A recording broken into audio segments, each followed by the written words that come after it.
Welcome back to the Excursion front-end rebuild project, everyone. We're on episode 4 already. Can you believe it? It seems like it's taking a lot longer than only 4 episodes can show, but yet here we are. So, in the last episode, we got the steering gear replaced, and because I have left the inner fender here out, we can see, oh, look at that brand new shiny steering gear in there with that brand new shiny power steering line that goes to the power steering pump. Yeah, the last episode was a little more involved than I had planned on, but that's okay. It could have gone a lot worse. Everything looks good, works good, sounds good, smells good, functions as intended. So, that means we can get on to the subject of today's episode, which is going to be the linkages, which that's going to be your tie rod, drag link, sway bar links, track bar, and the steering damper. Do not let me forget about the steering damper, because I have been forgetting about it. Usually our vehicles do not come with steering dampers, but since this is an Excursion, it got all the fancy upgrades that were available in the year 2000. Now, like I said, today is episode 4 of this project. Now, if you'd like to watch the prior episode where I did the steering gear well, you can't even, no, yep, yeah, there you can. There you can. Look at that, all shiny down there. If you want to watch the prior episode where I did the steering gear, I'll put a link to it in the description. In case I forget to say at the end of this video, all of the torque specifications and part numbers that I use in this video will be in the description. So you can go check that out as a quick reference. That way you don't have to take notes, because no one likes to take notes. That's for school. And we're supposed to be done with school, right? I mean, we could still learn stuff, but who wants to sit in a classroom and take notes? Nobody wants to do that. Who wants to watch a lecture and take notes? Nobody really wants to do that. So anyway, I'm thinking of you. Now suppose you're not just content to watch the prior episode. You want to watch this entire front-end rebuild series start to finish. Well, have I got good news for you. Every one of these episodes is in the 2000 Excursion playlist that is on my channel. All you have to do is navigate there, and you should be able to scroll a little bit and find the 2000 Excursion playlist. There's all sorts of stuff in there in addition to this front-end rebuild project. So, you know, you can watch all that if you want. It helps the channel. You know, I know the videos are long, but I mean, come on. It helps me out. It makes me feel good. Every time I open up the YouTube studio and I see my analytics and my statistics, every time those are green, it makes me feel really good. And when they're not red when things aren't going so well, but they are kind of gray and sad and lifeless. And that's how I feel when people don't watch my videos. It wounds me in a way I can't really describe to you in words. Now, supposing you don't bother to watch any of the episodes in this project in order and you're just kind of bouncing around, I'll give you a little bit of information about this sweetheart. This is a 2000 Excursion, of course. Triton V10, 2-valve, because they didn't have the 3 valves yet. It is a 4x4, if you did not notice. And it has 225,000 miles on it. So yes, pretty much all the work that I am doing to the front end is well overdue. It needs it. I am super excited to see how this thing drives when I get done, because when I pulled it in here, oh man, it was getting sketchy to drive this thing. Oh, and by the way, if you were curious, it's a limited. As I'm sure you've noticed, I have taken some preliminary steps and removed certain, some might even say, important components from the vehicle. Now, the reason I dropped the bumpers because I had to get to the front leaf spring bolts, and, well, it's over there. I just don't feel like putting it back on yet. The reason the wheels had to come off for the linkages, though, is for the track bar. And it's not because the track bar is so big the wheels need to be out of the way for it to come out. It's that you have to be able to get on that great big bolt that's right there. And there's one on the other side, too. And the wheels are kind of in the way of that. So that's why they're off. Otherwise, if you're wanting to do anything else, sway bar links, tie rod, drag link, if you want to do any of that stuff, you can do it with the wheels on, with the vehicle on the ground, as long as it's on a relatively level surface and your wheels are pointed straight ahead. I want to take just a minute to point all this stuff out so that we're clear on our terminology, because if you've never really done a lot of front-end work, you might be confused. Maybe you just want a refresher. Maybe I'm a moron. I don't know. But if you think I'm a moron, just remember, you clicked on this video. I didn't click on this video. I made it, yeah, but you're the one that clicked on it, so chew on that. Anyhow, Your steering starts, of course, at your steering gear. That accepts input from your steering wheel, transferring that motion through your pitman arm to your drag link. Your drag link is what connects to your tie rod. Your tie rod is, of course, connected to your steering knuckles on each end of your front axle, and those are obviously connected to your wheels via your wheel hub. That way, when you turn your pitman arm, it moves the drag link one way or other, therefore moving the tie rods one way or other. And, well, it's just tie rod. It's just basically one tie rod end, but that is how you steer. Now, your track bar, which is right there, and it bolts again right here.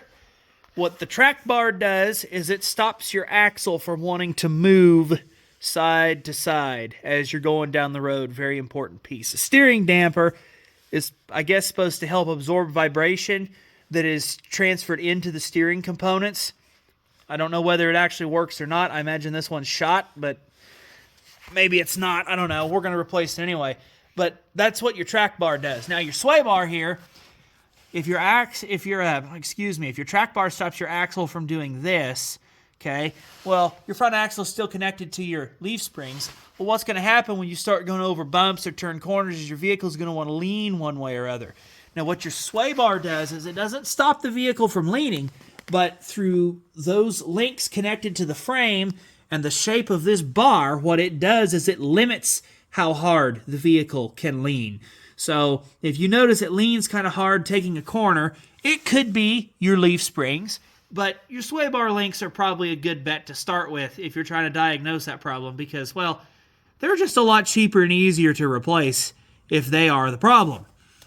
Now, here's what I know. Based on the torque specifications of that big track bolt right there, which is 370 foot-pounds, I imagine that's going to be the hardest part of this to do, is to get those bolts broke loose and out of there. So what we're going to do is disassemble everything and get it out of the way so that we can get to that damn track bolt, because if anything's going to hold us up on this project, it's going to be that. All right, the first thing we're going to do is remove the steering damper. We're going to see if the old lime green impact has enough pony power to pull this nut off. What do you think? Place your bets. Oh, helps if you go in reverse. No problem.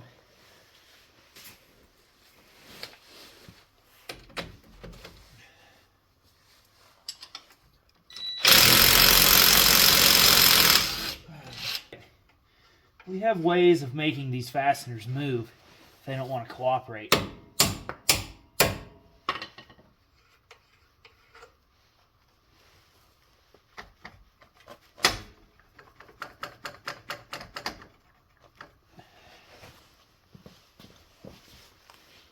I know you guys can't see much, but trust me, things are happening.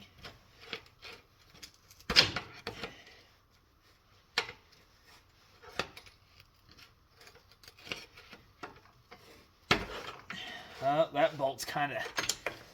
Oh, no, it's okay. It looks a little rusty, but it's not bad. Where does the camera want to focus? There we go. It's not bad. We'll go ahead and reuse it.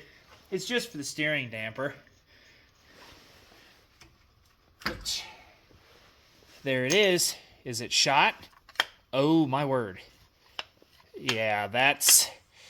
If that's anything like a shock... This is bad. Oh, I don't think it's supposed to have that big old dent in it either. That is a Motorcraft part. That might be original. Now we need to get the drag link disconnected from the tie rod. Now, these are particularly fun because they don't come out very often. Usually, if you do anything with your wheel end, you have to take your tie rods out. So they come out a little more often. With the drag link, nah, it don't come out very much. So, the rusty cotter pin, and we'll see about getting it straight. Now, if we're lucky, which we may or may not be, sometimes you can get that to move. Of course, everything's in the way.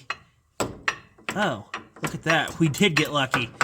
Usually those are stuck in there, and they're a fight to get out. But we were fortunate today. Now, the really unlucky part is that I can't put an impact gun in here. So we have to remove this the hard way. And, of course, it's a different size than the socket I grabbed. You're in for a treat today, gentlemen. We get to use the 1-inch socket. I very, very rarely use this. I mean, it has some scratches on it, but look at that chrome and how shiny that still is. That's how little I use this. Actually, more importantly, look at that hole on that. I don't think I've ever used this socket before. But by golly, we are going to use it today. See if this will break loose for us. Come on. Oh, we're on camera. You know what? We're just going to cheat. Cheater it is. It doesn't like that. Ooh, I heard something. There we go.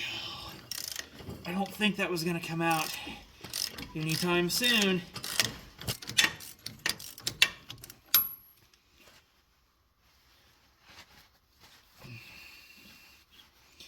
A little rusty. I should have cleaned the threads first, but I didn't. Doesn't look half bad in there. Now, this side is going to go easy because I've already had it off when I did the steering gear, so the nut's not on there very tight. I just wanted to seat the drag link in that taper joint so that I could test the steering out. So should come back apart pretty easy. Now, if it didn't, if it was in there tight, then you'd have to use the pickle fork to get it out. And the bad thing about the pickle fork is that it basically destroys your boot on your ball joint. And so if you ever have to take your drag link out of your pitman arm, I would have another drag link end on hand if I were you. Highly recommend that. There are a few things you can do to make it easier to remove these taper joints. I do not advise hitting on the stud that is part of the ball joint, because if you do that, you'll screw the threads up. It's just a good practice to not get into. Seen some places, if you hammer the sides of it, that will help.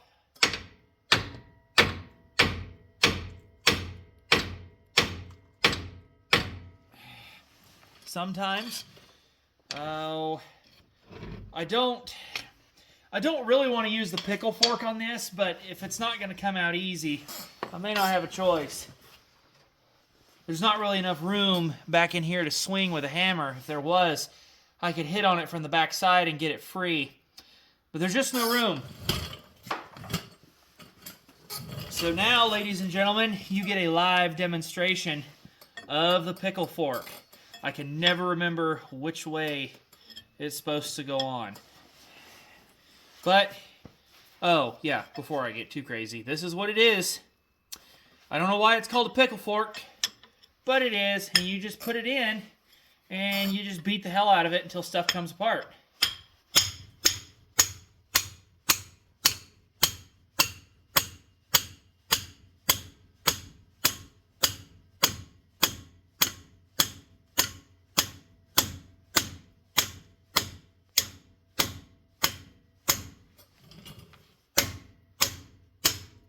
There it goes. And unfortunately, it does. Hang on, let me get it off there.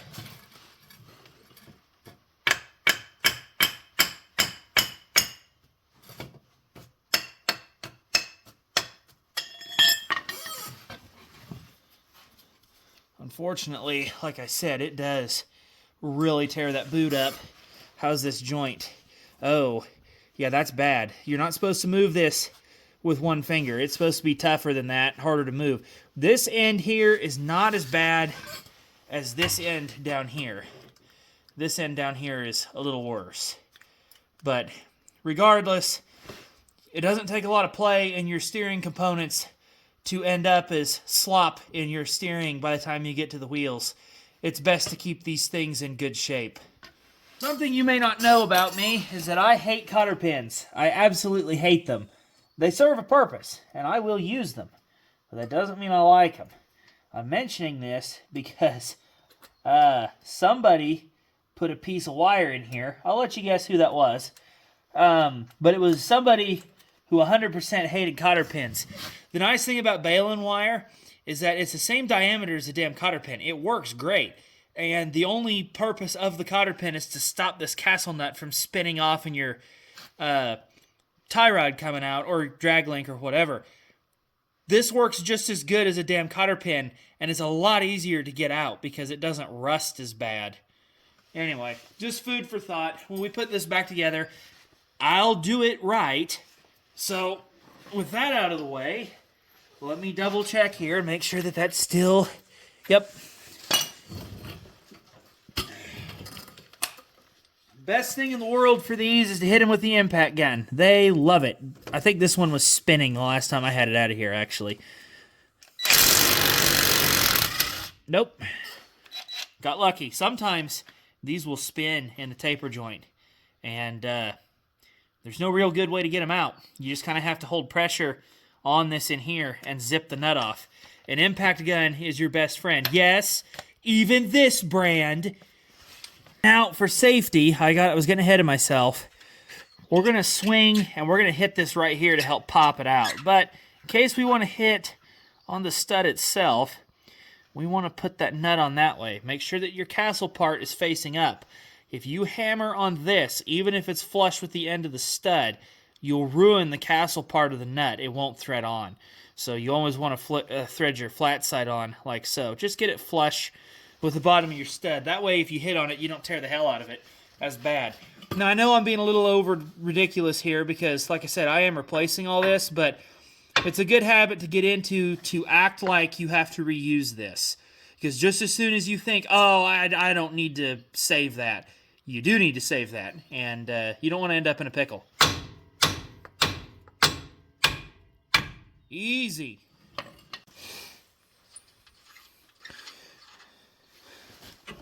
All right, we're just gonna actually leave that tie. That's actually still good tie rod, maybe, possibly. We're just gonna. I think we're gonna leave that like that for now. It'll be fine. Do that. Just as a little spacer. Over here is another side that I already cheated on. I took this out when I was doing the leaf springs because I thought that maybe the tie rod was stopping the axle from dropping. That was not the case. The reason the axle wouldn't drop is because somebody did not block this the way they should have, and then it took them forever to figure out how to block it correctly. It was really embarrassing. Thankfully, it did not get captured on camera. Now we can pull that out. And pull this out. So, you do want to be kind of careful with your tie rods, just in case you have to put them back in. But the other thing is, you absolutely do not ever want to cut these to get them out. And the reason you don't want to is because this is your guide for setting your new tie rod. Now, I'm just going to say this now in case I forget later. When you get done replacing your front end steering linkages or your steering gear or anything, it's always a good idea to have it sent in and aligned somewhere, just to make sure everything is okay. But until you get it in to be aligned, you do want to make sure that you get your new steering components as close to the previous steering components as possible, and then let the alignment shop adjust them the rest of the way if needed. I should be able to get this damn near perfect as it sits, because the alignment on this was correct based on the tire wear. It's just that there was so much slop in it because of wore out components that it was wandering all over the road. But even still, like I said, you want to be very careful with that. So with the drag link and the tie rod out, both of which still say Ford, I don't remember this having a bunch of front end work done other than alignment. I think it had a wheel hub put in it at one time, but I think the steering is original. I think.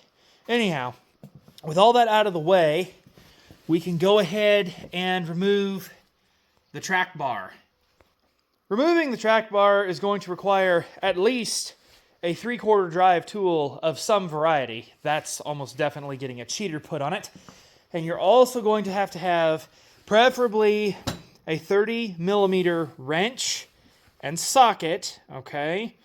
Again, 3/4 drive at a minimum. Now, in a pinch, you should be able to use 1 3/16. This is bigger than 30mm, but it's not so big that you should screw the fastener up when you're trying to remove it. I have ordered both. I got these from Grainger. I'll try and put a link to them in the description. They're not bad wrenches. This 1 3/16, this is their Westward. Getting the black oxide finish compared to the chrome finish was about $20 cheaper, so I did that. And this is a K tool, and that's a pretty robust wrench. There's my thumb for reference. This is a pretty hefty wrench. Hopefully we don't need to use actual wrenches. We're going to try and get away with just using a socket. Well, I guess let's see how hard this is going to fight us. I've got a cheater on here. I can go a little bigger.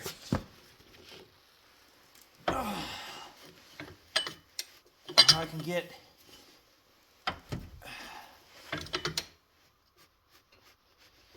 Can I get a click? Yep. It's not moving too bad. Gotta push down the leaf spring a little bit to get a good click out of it, but hey, nope. We're just bringing that nut around. See it? At least it's not seized in the track bar, right? Get that little doodad around. This is, oh. Well, hell, that's easy. I'll bet you I could do that from underneath. Maybe. Let's see. You think I can do it from underneath? Am I man enough? I better be. Oh, well, hell, yeah, that's... Man, that's nothing. I mean, yeah, I still wanted it 3/4 drive, but that's not so bad.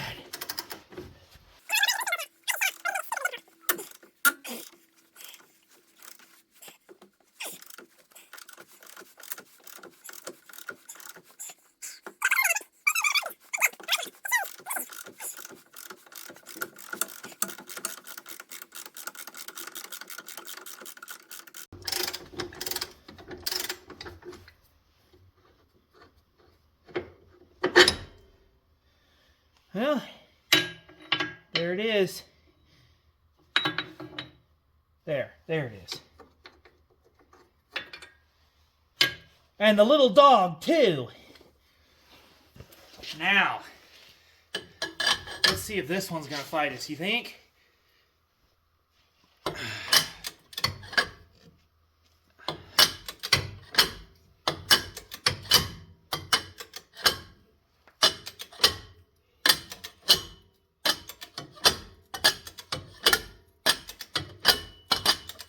Well, hell, we're turning the bolt out.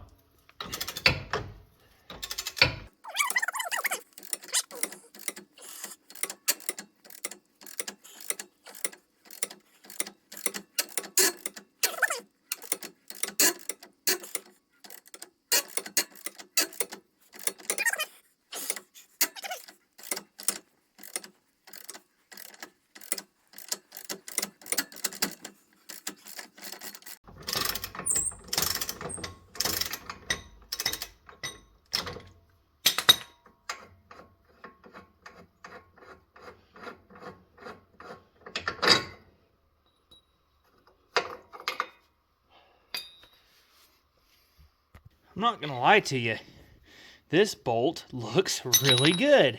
So we should throw it on the ground and ruin the threads. And this nut looks really good too. I'm happy with that. I like that. That shows initiative. Now this side also looked good, but I haven't observed it closely. Yep. Looks the same as the other side. I love it. I was so concerned that these track bar bolts were going to fight us real hard, and I'm glad they didn't. That makes me feel better, because that was probably my biggest concern.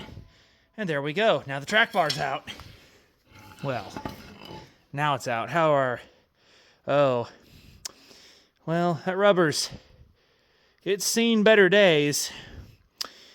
It's not completely shot, but it has seen better days. I guarantee you this track bar is original. So we'll put it over in the we don't need that pile. All right. Well, it's getting dark outside, so I'm going to call it for today. It's not the end of the video. Calm down. But that's a good stopping point. Honestly, good progress. I know we still have the sway bar links to do, but quite frankly, I'll do them last. It's easier to just put the damn things on as soon as you take them off, because you're already under there, and they're not hard to do. Are they still loose, perchance? Because if they're not loose, they suck. Oh, yeah, no, they're still fine. I suppose we could go ahead and do them. Not tonight. I am done for today. I'll come back another day. So, all right, good progress. I'm impressed. I expected much more of a fight. Happy to be wrong, though. Back at it again on a considerably nicer day versus the last time we were out here. I don't even have to wear long underwear, nothing. It's just overshirt weather, which is nice. The only reason I have the overshirt on is to stop from getting grease all over my quote-unquote good shirts. They're still everyday shirts, but the more grease stains you can keep off of them, the better. We'll just sacrifice this. It's not a big deal. So I was giving this some thought, and it's a little bit out of order compared to how I had this scripted. And yes, there is a script for this, just so I stay on track and remember the order in which I wanted to do things. We're going to go ahead and remove the sway bar links, and then we're just going to go ahead and replace them. We're not going to wait because I don't really want to. If I'm going to crawl underneath the vehicle to do this, then I might as well do it all in one go, and it's just going to be a lot easier that way. All right, 15 millimeter wrench and an 18 millimeter socket. In theory, we'll go ahead and pull these off for you. It's a lot easier to do this with the wheel removed. And I'm going to be covered in dirt in 3, 2, 1.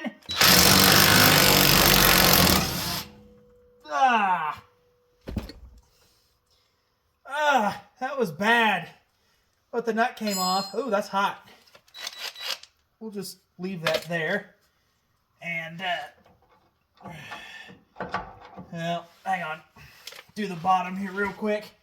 Somebody should have watched this thing better, but they didn't.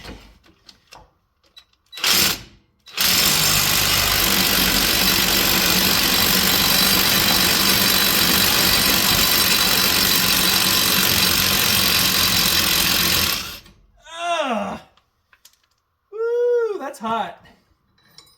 That's real hot. And I don't think our bushing is supposed to fall into pieces like that, but it did.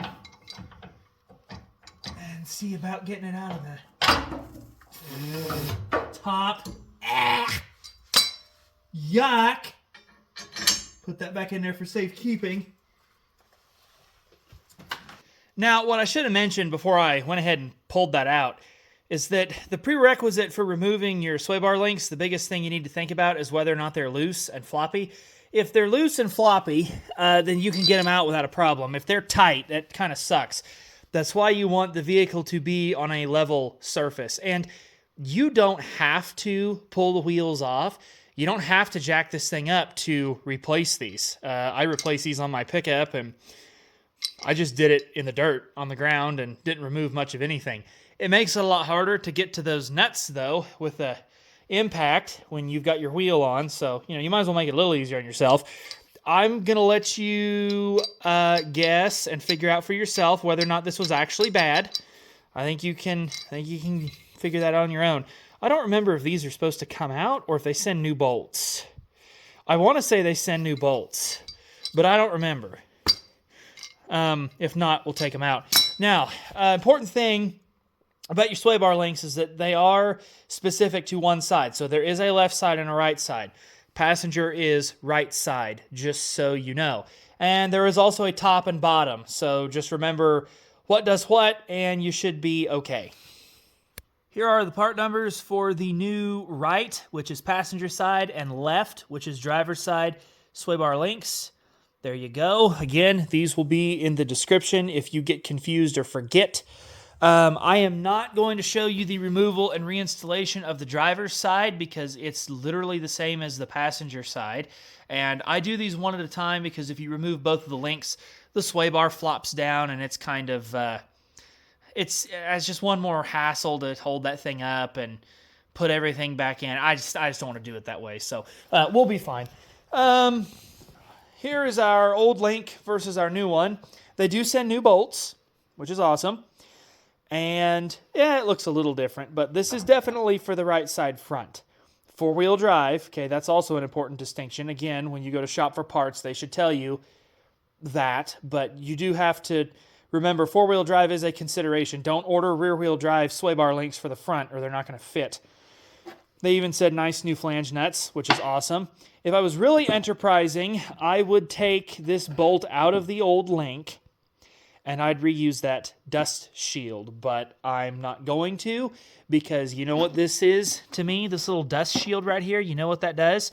It just holds dirt and mud, and then it just rubs on that and wears it out even faster. Now, I imagine the real reason this is in here is to protect against heat from the exhaust, but it ain't going to get that goddamn hot under there. Also, before I forget, you can replace these sway bar bushings, and I didn't order any because I'm a dum-dum and I didn't even think about it. But they do need to be replaced. This is a little floppy in here and it shouldn't be. They're not a big deal to replace. I mean, all you have to do is remove two bolts and then it's just basically a U-clamp that holds that bushing against the axle on each side. They're not hard to replace. It's just, that is something I'll have to do later. We'll make a note of that. But I wanted to let you know, you can replace those, and if you have the amount of flop that I just showed in yours, yeah, you probably just as well. Honestly, if you're doing any suspension work under here, you probably just better replace those damn bushings. If you've never replaced them, it's time. Now, the real fun part here is figuring out what to tighten down those bolts to on the sway bar, because the book I'm using here, which, yes, I know, oh my gosh, it's a hack job using a half-assed repairman. Look, they pull all their torque specs from OEM, so I'm not worried about it. None of this stuff's going to come off, okay? And I've done pretty much all this work before, and I just tighten stuff till it feels good, so the fact that I'm doing it correctly is a common courtesy. I don't have to do any of this. But anyway, back to the point. They're not clear on what I'm supposed to tighten down the links to. Okay, so here we have stabilizer bar, which is your sway bar, okay? Stabilizer bar to spring spacer bolts, left side. Stabilizer bar to axle bracket bolts, right side. Well, okay, axle bracket bolts on the right side. All right, I know what that is. I just showed you that, talking about the sway bar bushing. Stabilizer bar to spring spacer bolts, left side. Spring spacer. Do you see a spring spacer in there? I don't see a spring spacer in there. I just see the lower half of the axle clamp right here, which is what this bolts to right there. So I'm like, okay, that's a little strange. That was a fun thing to find.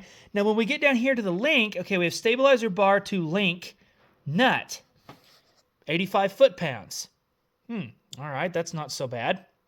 That makes sense. That's just the nut that goes right there because bar to link. Okay, not bad. So then the next thing we're looking for is going to be the stabilizer bar link to frame nut. Bar link to axle. I don't think so. And bar bracket to frame. Is that what I'm supposed to use? Because that's 35 foot-pounds.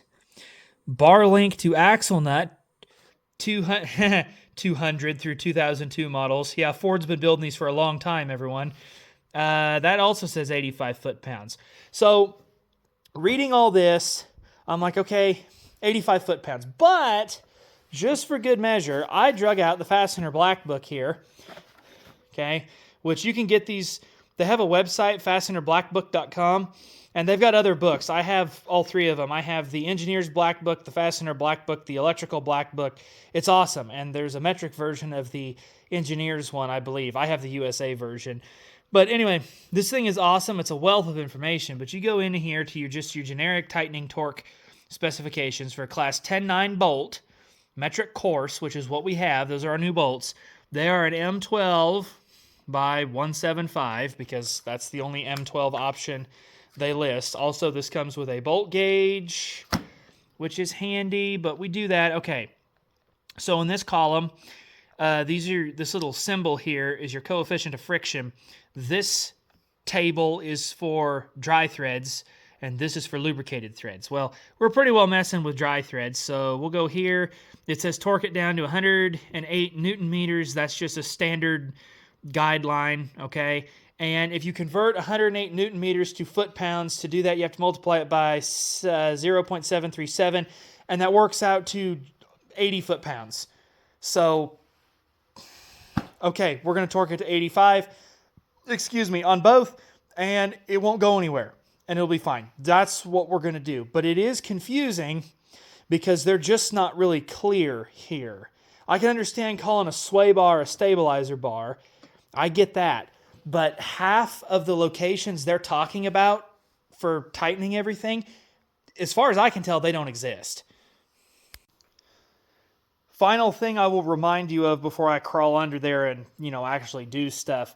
Make sure that your link is oriented correctly, okay? Pay attention to how the old one comes out. In theory, it only goes in one way, but also in theory, you can put it on incorrectly and it will fit, but it won't function the same. So just pay attention to that, okay? Make sure that, the long part of the link goes up top and that it points in and your bolts and all that stuff is just kind of like you see here.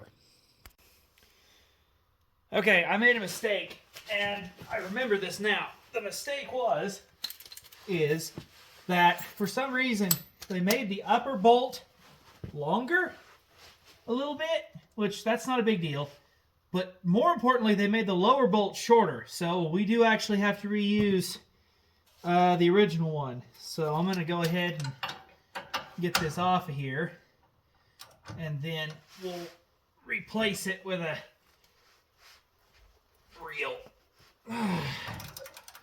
real bolt. Because on the lower part here, yeah, it torqued to 85, but it didn't even touch the nylon and the locking nut, so we need to fix that just to be safe. Was it gonna go anywhere? Probably not, but you never know. That's gonna give us a lot more real estate right there. Yep. And we're gonna cheat. We'll run this in with the impact, then we'll torque it.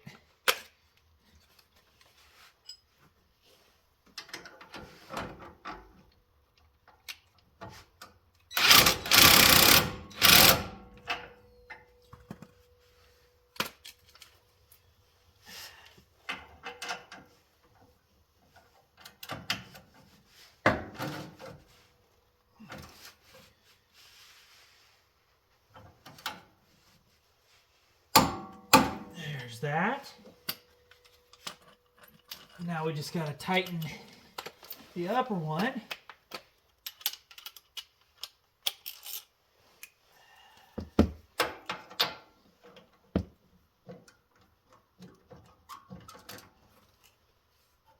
Oh, forgot I got to come up here and hold it. Never ends, I'm telling you. All right. Now let's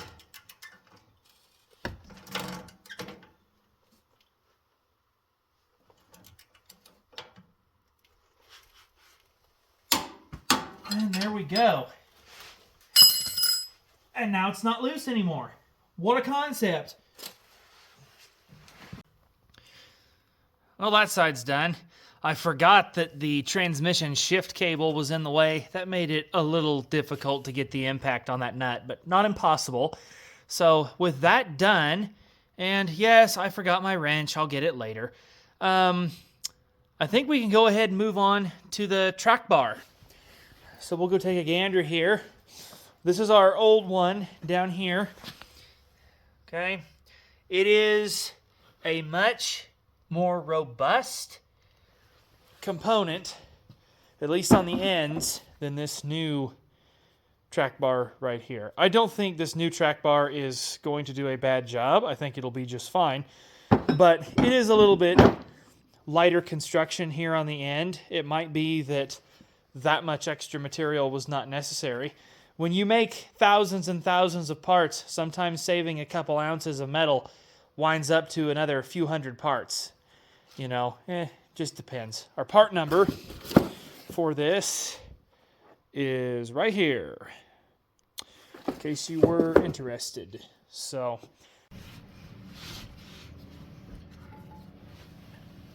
I hope this is long enough. We're going to find out quick if it's not, huh? There. Well, there's one part.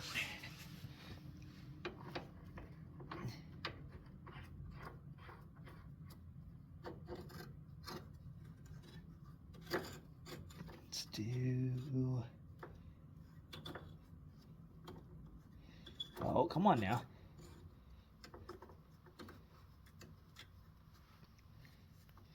Oh, do we really have to do it that way? I think we do. I think they're going to make us do it that way.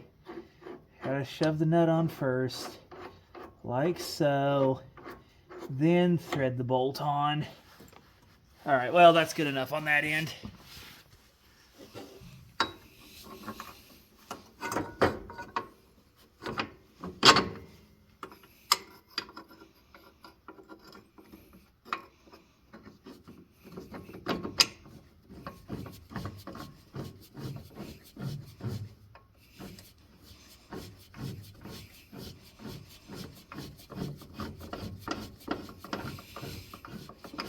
Is it? Yeah, there it goes.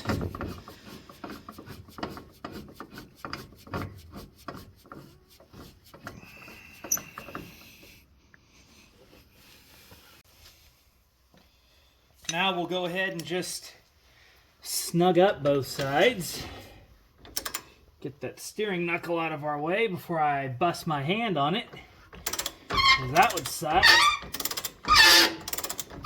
Oh, that's a pleasant sound. That's what you want. Ah!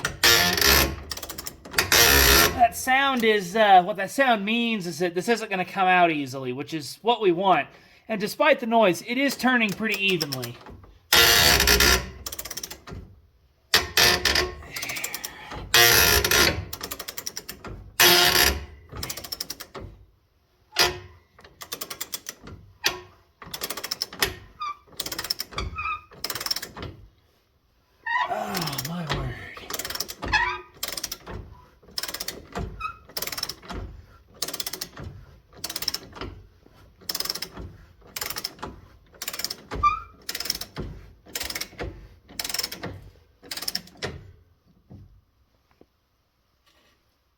Okay. Well, now let's go do the other side.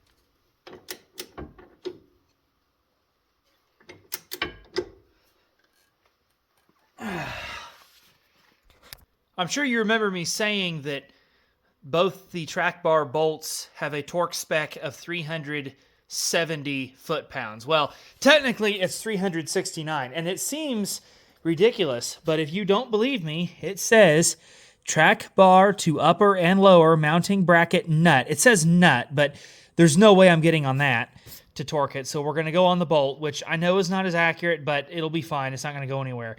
Anyway, 99 models, 129 pound-feet, but 2000 through 2002 models, 369 pound-feet. We're just going to go to 370 because we can. And I even took the torque spec here, which would be 10.9 course. That is an M20. And I multiplied it out, and I did the formula, and it sure as hell, it comes out to 370 foot-pounds. So that's what we're going to do.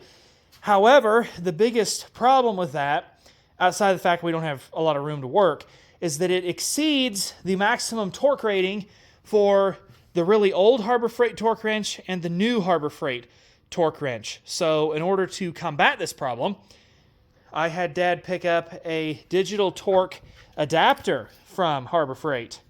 3/4 drive. Put our socket on that end, put our ratchet on that end, set it, and it should beep at us and light up when we have hit the specified torque rating.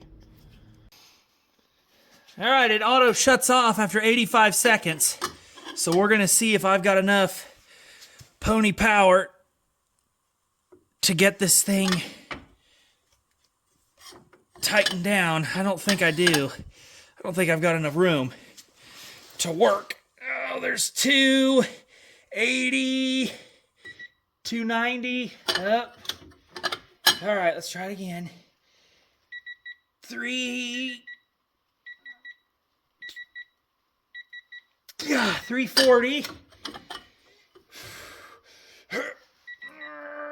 350. God. Oh, I hit 370. Not for very long, but I hit it. There's not really a lot of room to work. That was about all I could do, was 370 foot-pounds on that. Let's go do the other side. This side's gonna suck just as much because now I have to pick up. And I imagine Mr. Harbor Freight torque wrench is not gonna be very happy about that. So we'll get this thing powered on, I suppose. And it's set at max 370. Okay. So oh yeah, that's gonna be real fun. Oh, can I even see it? I can.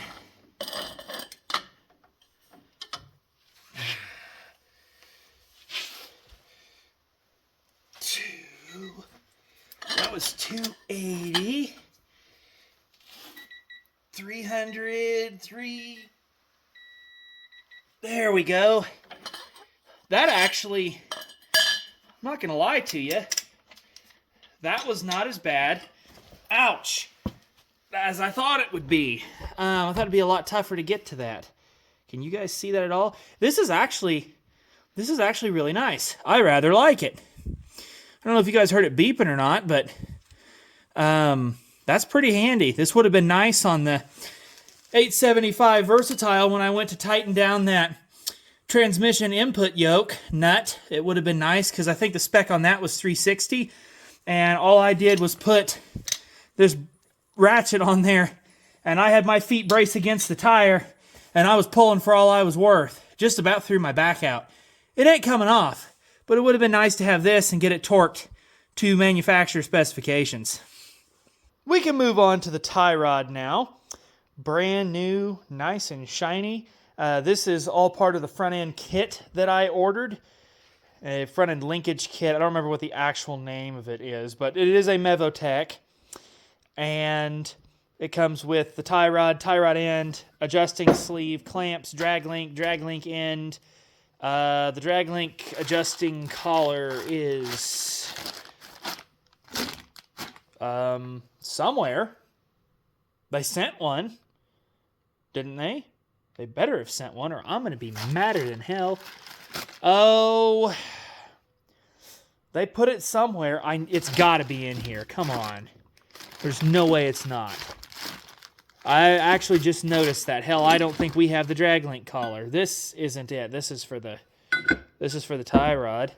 Okay. Where is my drag link collar? Well, I don't know where my damn drag link adjusting sleeve went. I'm certain they sent it, but I must have lost it. I don't know how. But we might as well put the tie rod together, because can't have a drag link in the vehicle if the tie rod's not in. So, got to get this started. These are very fine threads, so we want to make sure we don't cross-thread anything. The problem is, though, because this adjusting sleeve acts like a turnbuckle, so that when you turn this in, you can pull both ends of the tie rod together or spread them out as necessary, so that you don't have to take them out of the holes that they're in on the steering knuckles. But I can never remember which end does what. So I don't know if I have to turn this to the right or the left to get it to go on. And I might be screwing up the threads just a little bit. Pretty sure I was going the right way. I'll get this eventually.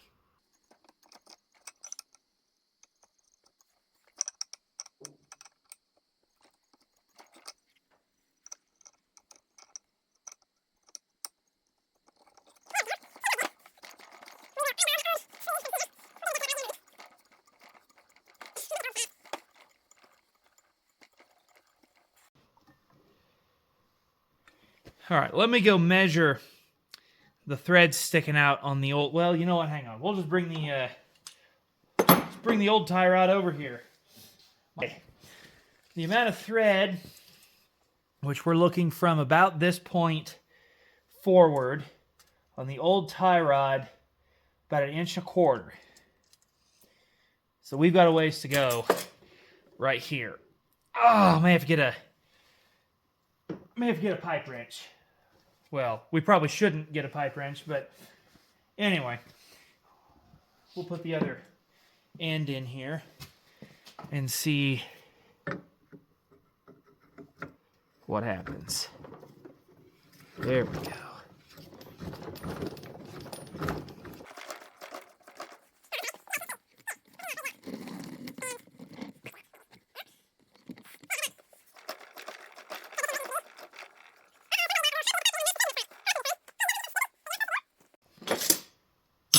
Those are supposed to go on there. Yes, they are. And contrary to popular belief, they don't spread easy.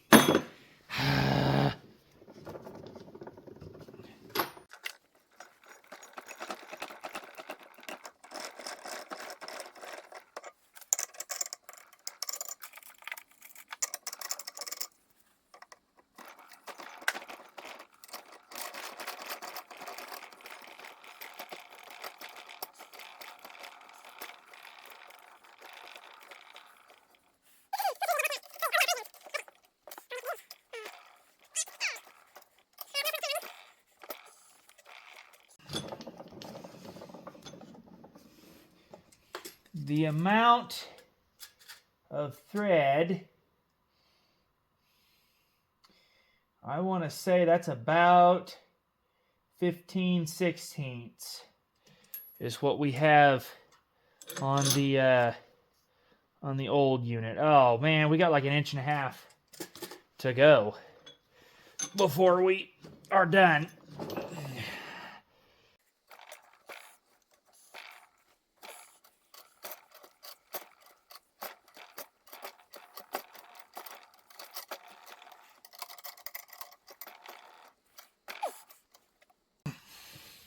Man,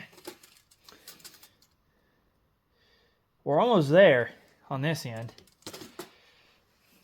We could just get a little more out of it.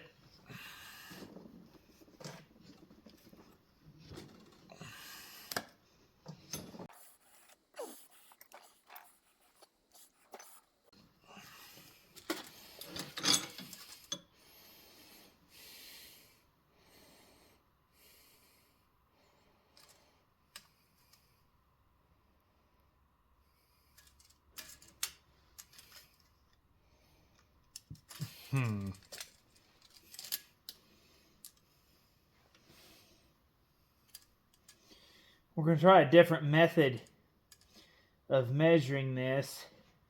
That puts us at 1 1/16. And we are at 1 1/8. So just a little bit more. We got room? No, ain't no way. Oh yeah, we got plenty left. Okay. Just need to get a little more out of this.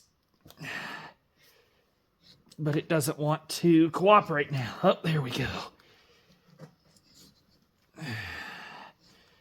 All right, let's see about that. How do we look? I think that's pretty good. We're not going to turn this end anymore. All we're going to do now is focus on this end. The question you have to ask yourself right now is, should you do what I'm doing with this pipe wrench? No. No, you probably shouldn't, but I'm going to because I got that too loose.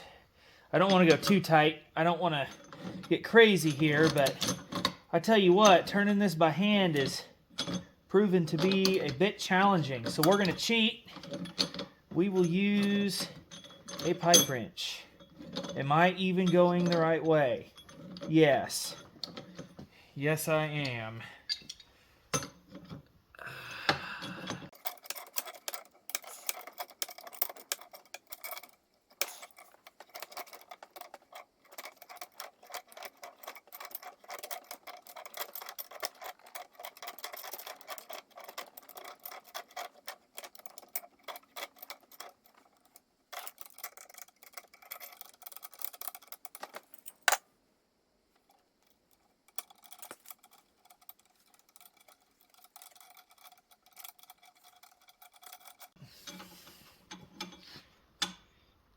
Should have thought this through, but I didn't.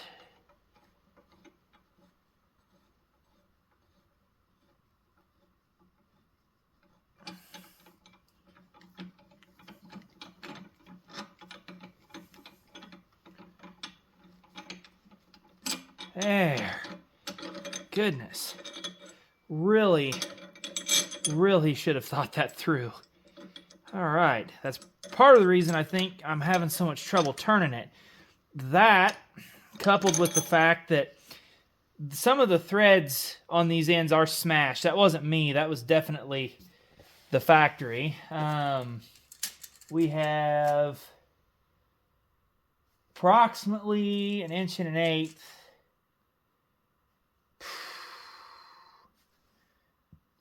to right.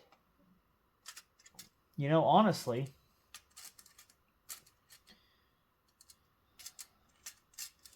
let's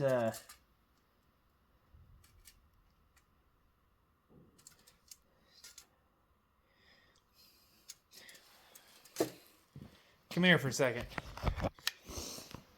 So what I'm doing is, because this tie rod is milled differently here than this one, what I'm going to do is look at the amount of thread that we have sticking out, which is just about 3/4, I believe. Got to get a good spot here. 3/4, just under, maybe 13/16. Get a good gander at her here, because we want to be pretty close. Just a shy bit under 3/4 is where those threads stop. And on this one here, we're at about 15/16, well, about 1 inch.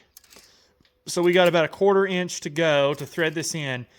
And then we'll make sure that these are pointed approximately the same way, so that we can just kind of drop them into the steering knuckles. And any final adjustments to make it just perfect, because I will measure this tie rod total length, and we'll get it pretty close. That's the long and short of it, but that's kind of how I'm doing it That's why I always order new sleeves, because I do not want to take the old sleeves off. Whatever linkage components I remove, I want to leave them the length that they are, because if nothing else, I know the vehicle drives the way these are set up. And I don't want to try and change that. I don't want to measure this and count turns and then get off, and it's just not worth it. So we're going to keep on at this, and when we get done, we'll kind of clamp it into place.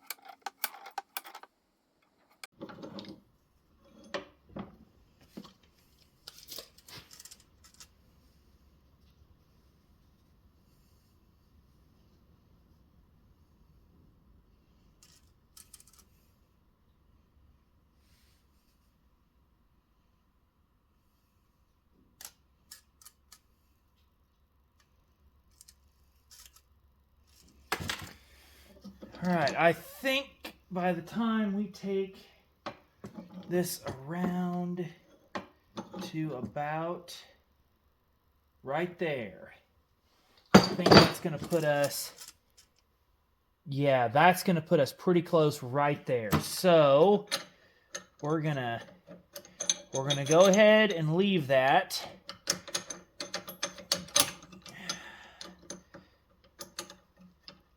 Yeah, that's how that works.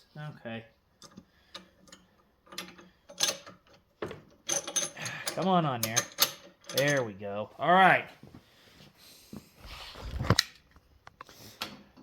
I moved the old tie rod here to get a better angle on it. And I was looking at this, and it looks like it's between 5/8 and 3/4 is where that thread stops. And quite honestly, we are pretty damn close right there. So we'll get a total measurement, but I wanted to show you, man, this one clamp is really stubborn. We're almost completely together in that adjusting sleeve, and I don't think you can see in this one very well, but we're not near as deep on this one. And this is the problem with going aftermarket. They design them just a little bit differently. They will work, but this is also why you want to get an alignment when you're done to make sure that everything is kosher. So we look good here. Had to put a bar down in there to hold this, stop it from turning. Let me get my total measurement on this real quick, and then I think we'll go ahead and drop this in, and we'll finish any adjustments and stuff later. So while I was trying to get my total measurement here, I had an idea, and I should have realized this earlier, but oh well, we know now. I was thinking, you know, trying to measure this from end to end is really difficult. I'll go off the grease fittings. And then it dawned on me that, oh, maybe that's what I should have done on my new tie rod, is go off the grease fittings rather than trying to measure the amount of thread sticking out of the collar. So sure enough, if I do that, so okay, based on the thread sticking out here and here, this is correct. But like I said a minute ago, the way this tie rod is milled and the way this tie rod end is milled, it's different than on the original. So we're better off to go on the grease fittings. Both of the sockets for these ball joints are the same diameter. So if we do that, that is about 57 and 3/16 versus, oh, come on. There we go. Okay, 57 and 3/16 versus 56 and 7/16. So we're off. This needs to be longer, the new tie rod. And I should have realized I was measuring this inaccurately from the start. The last time, actually, come to think of it, I've never done a tie rod. I have removed a tie rod, but I have never adjusted a new tie rod. And I was just thinking about that too. And I was like, huh, yeah, you didn't actually do that, stupid. I've done a drag link, same principle, but when I did the drag link, I had a bit of a different setup here, and I could get a more accurate measurement. And I actually did have to make some adjustments on the drag link to compensate for the steering wheel being crooked.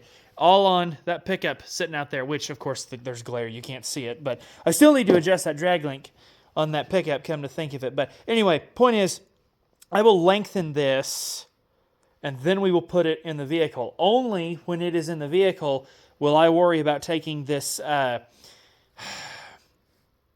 steering damper, thank you, mount, off and putting it on here. They do give you the right lines for everything, so we'll just match it all up and it'll be fine. I think I have this right.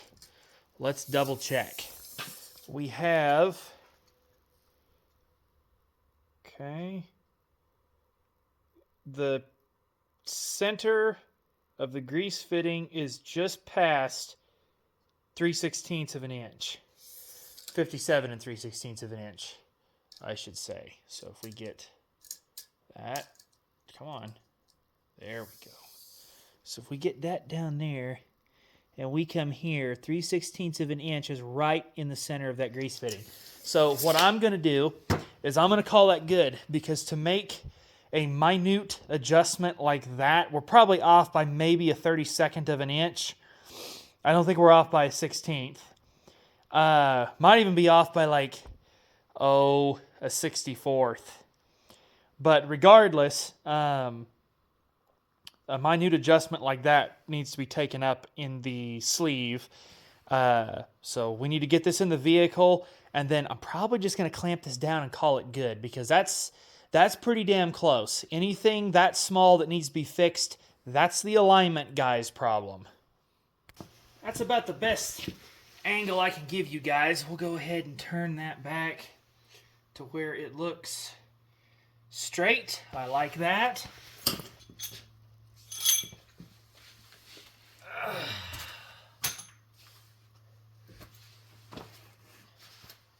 don't know if I can do it like this or not, but we're going to find out. How talented am I? Extremely. Come here. Come here.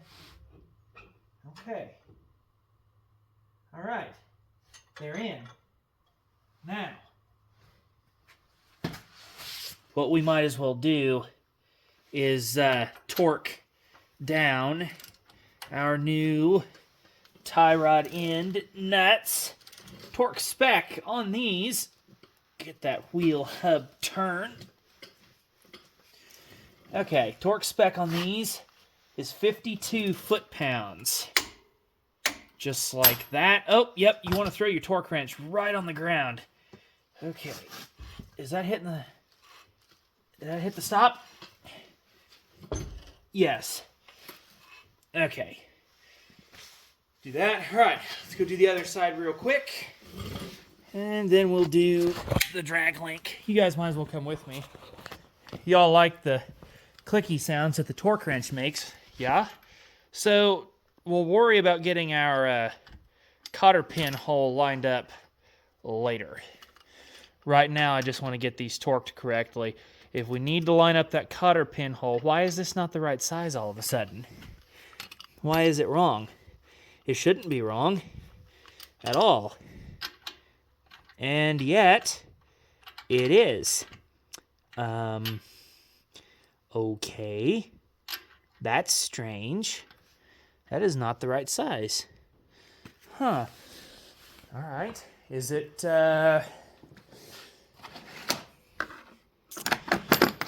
Is it 13/16 perchance? No.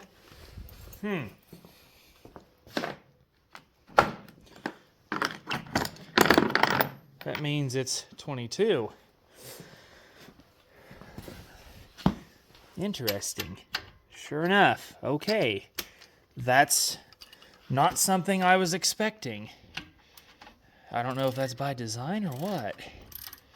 Well, we'll get out here. Shouldn't have tried to do this one-handed.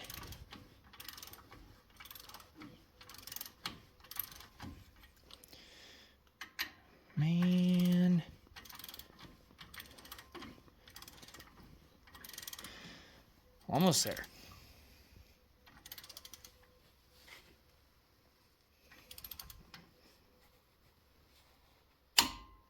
There. Now, did we happen to line up with a... Oh, yes, we did. Good. I don't know if the other side we got so lucky, but that's okay. While I'm thinking about it, if this other hole lined up, I'll just go ahead and throw the cotter pins in. So, I don't know what's going on here with these, but this stud on this ball joint here seems like it's a little long because the cotter pin does not really fit in there quite like it should. It just seems off. And then, come here, I'll show you. Like, you see where that is? That hole? See how it's so far below the castle nut? Hang on, that's about the best you're going to get, isn't it? We'll just... There. I don't know why that is. You're at an angle. It looks off. But that cotter pin is just not quite big enough. I'm going to put a bigger one in there. Now, the other thing I did was I went ahead and changed out the nut on the other side for a nut that takes the same size socket as this side, because if I ever have to take this apart, which honestly I'm going to have to in the next episode because that's going to be wheel end stuff and I got to have the knuckles loose to turn them and get the hubs out. I want to be able to use the same size socket on both parts of the tie rod. So I have the same size nut on there now. To continue what I was saying, because my phone almost died at the end of that last clip there, yeah, I have the same size nut on both ends of the tie rod now, which is awesome because I don't want to have to hunt for two different sizes of sockets for them. Off camera, while my phone was charging up here, I went ahead and put cotter pins in both ends of the tie rod. Is that focusing? There it goes. Look at that. I have folded it around somewhat correctly. And then when I got done, I realized that was stupid because I'm literally going to be taking them out in a couple of days. So, whatever. It looks right. That's all that matters. Next step is put the drag link in. And I want to put the drag link in to make sure that my wheels are actually pointed straight ahead to help stabilize stuff because they move fairly well, I mean, not now, but they do sort of move easily.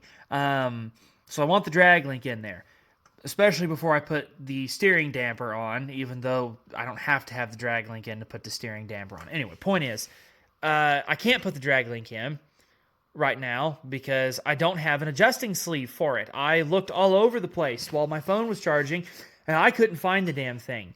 And I looked high and low everywhere I could possibly think of. And the linkage assembly did not move very many places since it came here. When it was delivered, I stuck it all on that bench, and then when I got ready to do the excursion, I moved it all off of that bench, and I put it right here, all of it. And in none of that time did I realize they did not send me a drag link adjusting sleeve.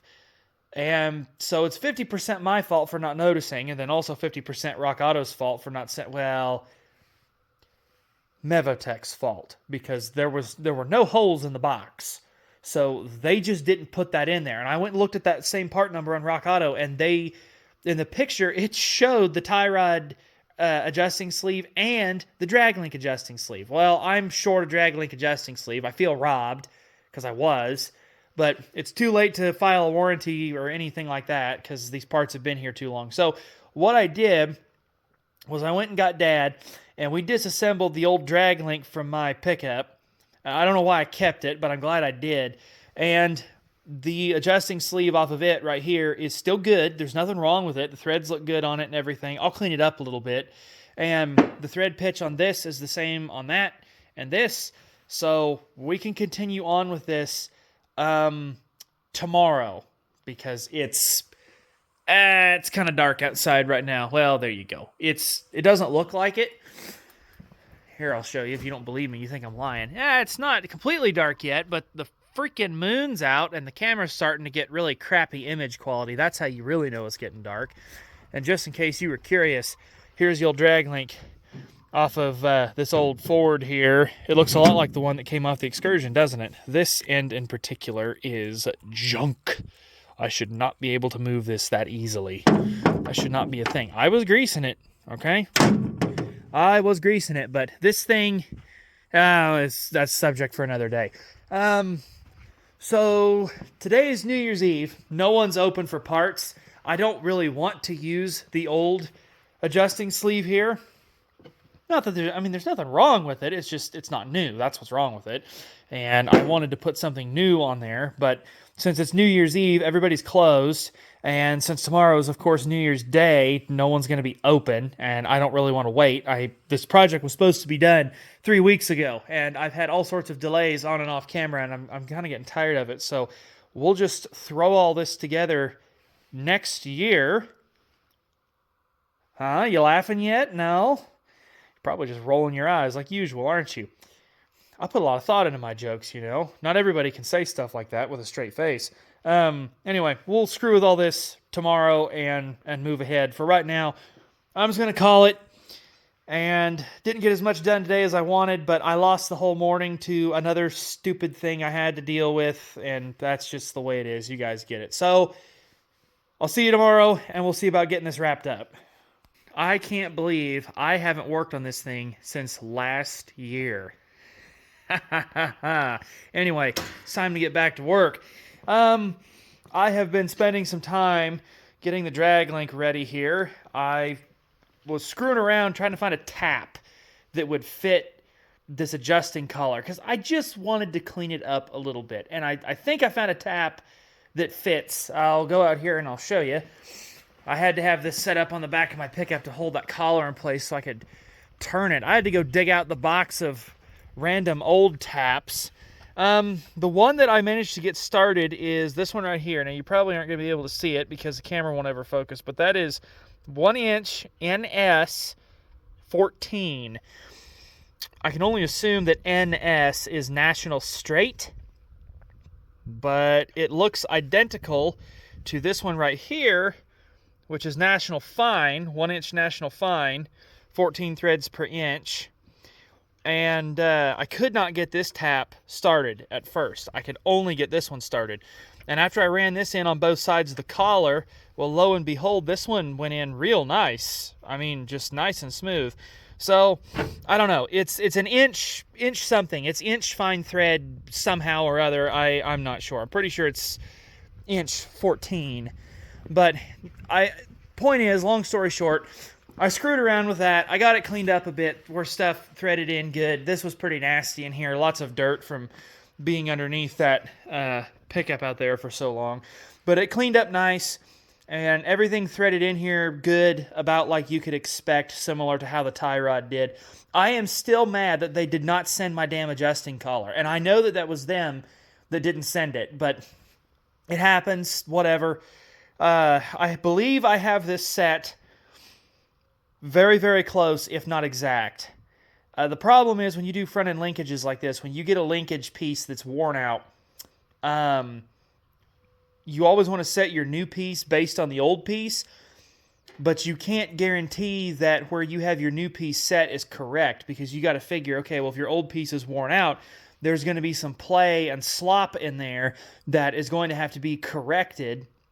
And so setting your new piece to exactly where the old one was is not always accurate. It's not always going to be right, especially if you're doing what I'm doing, which is replacing a whole bunch of other related components. For measuring the drag link when you're trying to get it set, there's no good way to do it because, as you can see, it sits at about 90 degrees off because of the way it attaches to the pitman arm and then to the tie rod. So the way I measured it, I got everything mocked up as close as I could. I guesstimated the angles. I measured off of this grease fitting and ran over here and then just did a plumb-eye straight line.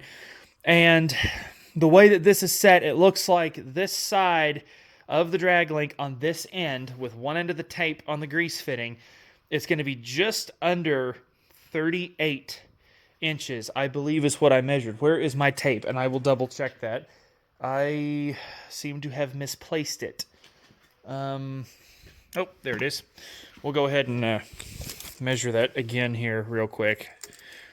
This isn't going to be exact for your vehicle, but I'll just kind of show you what I mean. And then you want to make sure you measure everything, the same way.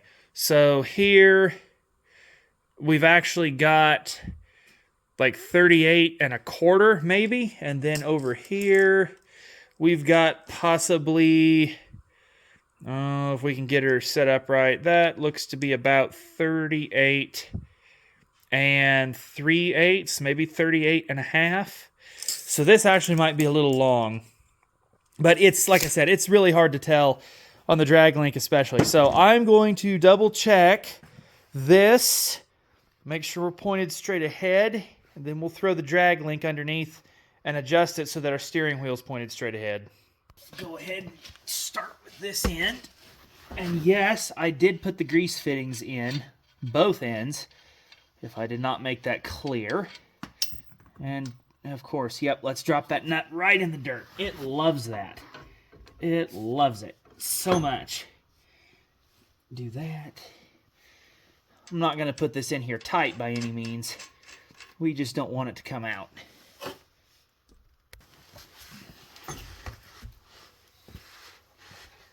Well, now we really get to see how good a job we did.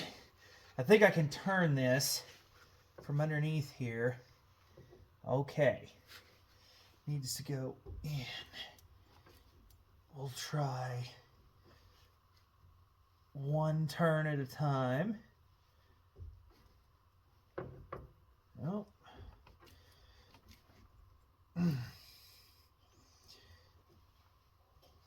Let's get greedy and do 2 turns. I think it likes that. Yes. Okay, we had to go a little bit in. I was afraid of that. Not a big deal. Look at it. Just see if we can shove that in there some more. Okay. That looks pretty good. Yeah, all right. I think that's going to be okay. Let's go check on our steering wheel. Steering wheel is just a little off. No, I suppose not. That's just free play. Okay, it's fine. So, I forgot the torque spec for these. Hang on. Okay, torque spec on the pitman arm nut right here. And of course it's going to do that. Anyway, torque spec on this is 66 foot-pounds. And the torque spec on the other end, where this attaches to the tie rod, is 67 foot-pounds. But I thought it would go ahead and click. There. I'm just going to do 66 on both, because quite honestly, we're probably going to have to turn this a little bit more to get the hole lined up for the cotter pin, although it looks pretty good right now. So we'll go ahead and do the other end, then we'll get our pins in. Oh, that's criminally loose. Nope, I guess not. I thought it was. Okay. Wait, is this not an inch? Did they change the... Well, it feels more like 7/8. And I know somebody's going to throw a fit because you're not supposed to torque stuff with a loose socket. But I don't really care. I don't want to go get a different size socket. So we'll just roll with it. It'll be fine.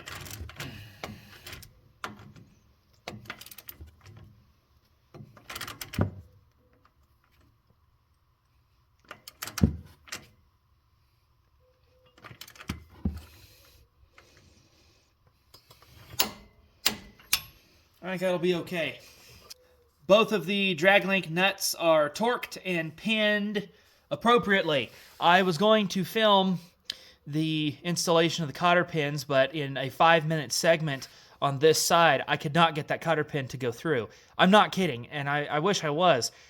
You're not probably going to believe me here, but the minute I shut the camera off, I got the cotter pin to go through. It's the way it is. I don't think you missed much. So, excuse me. Really, the last thing for the front end linkage is the steering damper. And I don't know if you noticed or not, but the tie rod has these little marks in it. It should have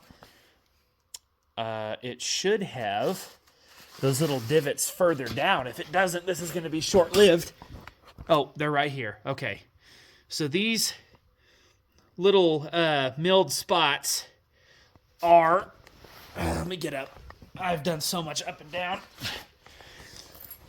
They are in the old tie rod too, and they're for the bracket here. It's held on with U-bolts. This plate is specifically angled. Original Ford part. Nothing wrong with those U-bolts. Nothing wrong with that plate. So we'll reuse it, which is good because the new steering damper, here's the part number. This did not come with a bracket. Ooh, check that out. Made in USA. America. One American part for 12 Chinese parts. Hell yeah, this thing's going to run great. So here's the new steering damper, considerably heavier than the old one. The old one is shot. There is not really anything left in that. It hasn't done its job for a long time. So we'll get this one in here. It actually is stiff. I have to work to pull it open. The solid end goes on the axle. And the ram end, let's say, is what bolts to your bracket. The bolts that we did not use on the sway bar links, incidentally, are the same size, just a hair bit longer than the original steering damper bolts. And, you know, the original steering damper bolts are not bad. Like most of the fasteners I've removed on this project, they're not bad. But we have new hardware, so I might as well reuse it in this case. And we'll have to use the old nuts, but that's okay. You want to use old nuts with new bolts. It just works. We'll torque everything down right. It'll be fine. So I'll get this pulled off of here, and then we'll crawl underneath and put it all on, I guess. Well, that's about the best position I can get you in. So I'm going to squeeze under here gracefully, and we'll go ahead and put this beast in. We'll start with our bracket, and remember which way that goes on, because if you don't, that's bad. The biggest thing, oh, where's the camera at? Okay, so your plate's angled. You want to make sure your angle is like pointing towards the passenger side, if that makes any sense. You should see it when you get it.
Got my wrench back. All right.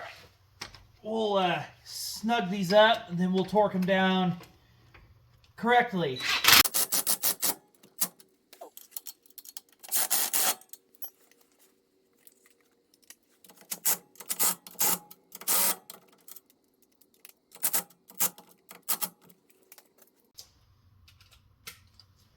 Okay, torque spec on both of the mounting bolt nuts for the steering damper, which are these big bolts, that's what I'm talking about. Those nuts, torque spec is 67 foot-pounds on both of them.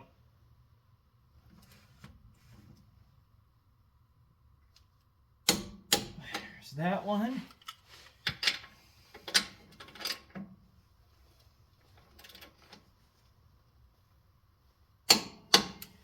And then for the U-bolt nuts that are for your steering damper bracket that bolts onto your tie rod, those nuts have a torque spec of 21 foot-pounds, but I know for a fact that I just impacted them way past that, so they're not going anywhere.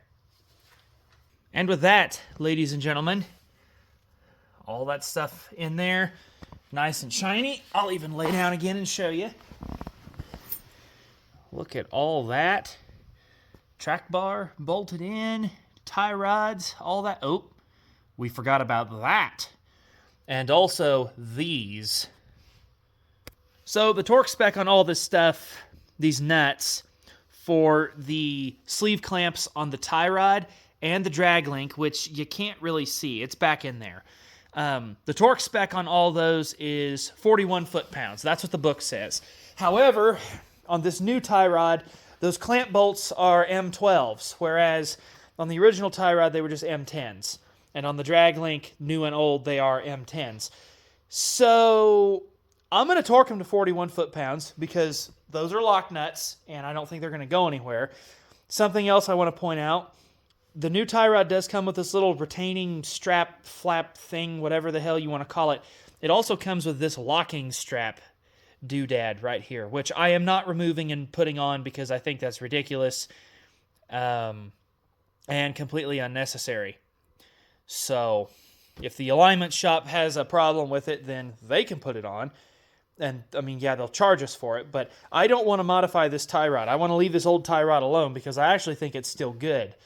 In a pinch, if we hit something and bent steering linkage, well, I could throw this in and it would at least get the vehicle home. You know what I mean? And then we could go about fixing. Now, I know it's highly unlikely that you'd hit something and bend a tie rod and then not break something else because, I mean, these tie rods are pretty girthy. There's a lot of metal in there, but still, that's the logic I go with here. So I don't want to disassemble this. I want to leave it alone as is. I don't want to screw with it. So we're just going to tighten everything down to 41 foot-pounds. I'm probably going to snug those nuts up on those M12s a little more than that because we'll go to 60. We'll go to 60 foot-pounds on those because that'll make me feel better. Since this thing's going to drive down the road at 70 miles an hour, it's just going to make me sleep better at night.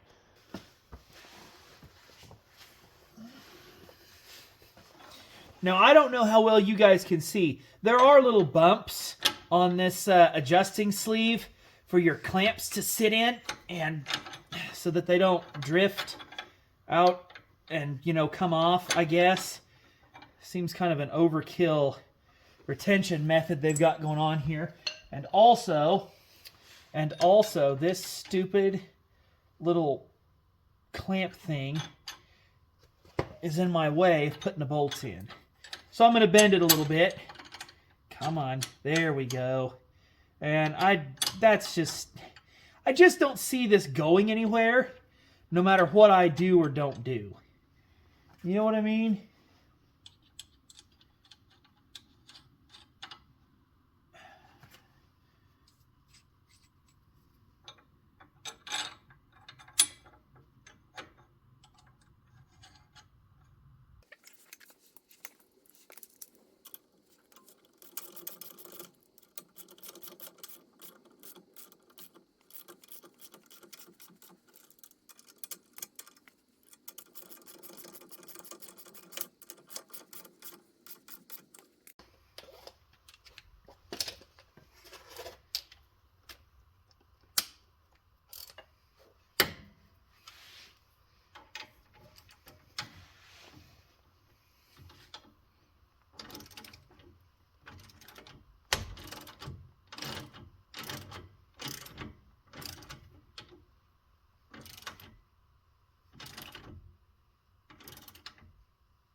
Oh, I forgot to set the torque wrench.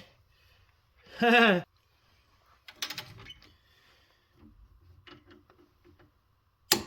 that's better.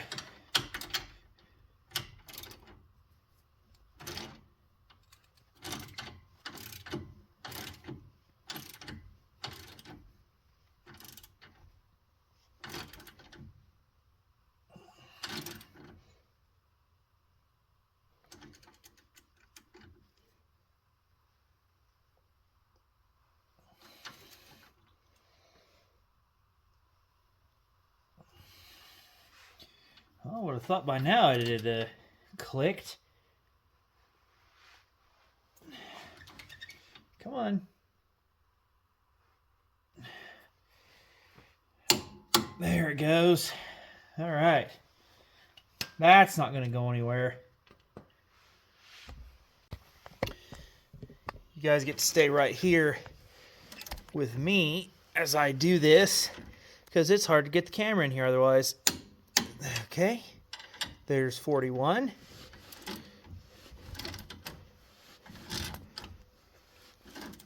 These are nice because they're carriage bolts. And you know what? I find carriage bolts handy. Sometimes. Most of the time I hate them. Oh yeah, that's good for that to get thrown on the ground. Alright. All this stuff is just nice and tight. I love it. I like nice tight linkages. Everybody does. Now everything is where it should be. I really don't think those are going to go anywhere.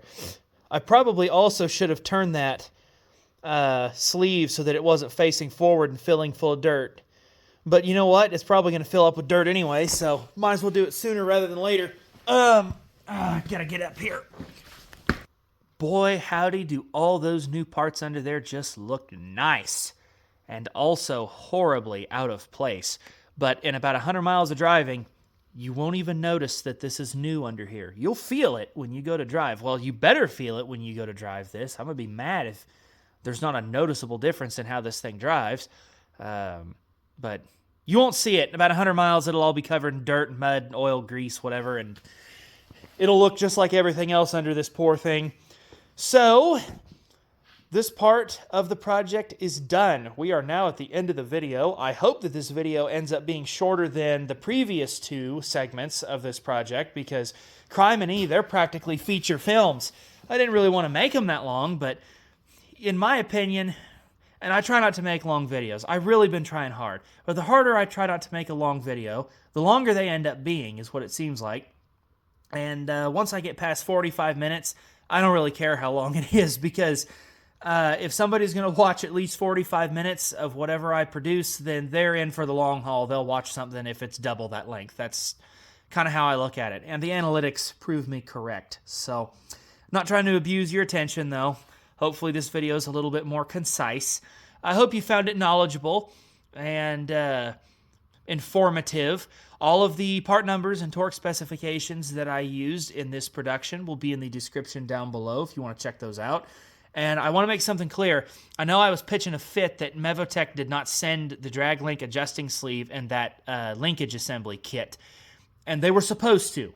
That was in the picture and the part description there on Rock Auto. I don't think that's a bad part number or a part number that you should stay away from. I would order it again. And then if they didn't send the drag link adjusting sleeve, well, then I wouldn't recommend it. But I think this was just a little mistake at the factory. I'm more irritated at myself because I didn't notice it. And it worked out okay. I had a spare adjusting sleeve. That's, again, why I keep all these old parts and stuff, because you never know when you need them or something like that. It's very rare that I throw stuff away the minute I take it off the vehicle. Usually I keep it for a couple months and then pick through it and, well, I guess we don't really need to keep that and such and such. I still have the old headlamp assemblies out of this Excursion in case we hit like a bird or something.